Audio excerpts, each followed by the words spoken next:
Praise lord. జనవరి 30వ తేదీ 2025. ఈరోజు దేవుని వాగ్దానం. యెహోవా పడిపోవు వారిని అందరినీ ఉద్ధరించువాడు, కృంగిపోయిన వారిని అందరినీ లేవనెత్తువాడు. కీర్తనల గ్రంథం 145వ అధ్యాయం 14వ వచనం. తనకు నిజంగా మొరబెట్టు వారికి అందరికీ యెహోవా సమీపముగా ఉండి తన యందు భయభక్తులు గలవారి కోరిక నెరవేర్చి తను ప్రేమించు వారిని ఆస్తికర్తలుగా చేయ సమర్థుడు.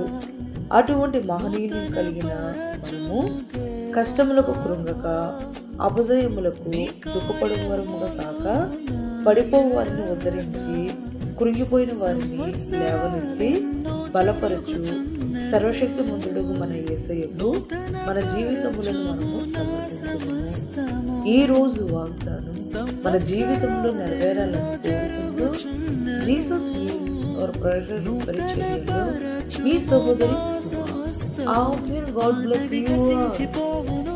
సమస్తం నూతనమగును నీలో ఉత్సహించుచు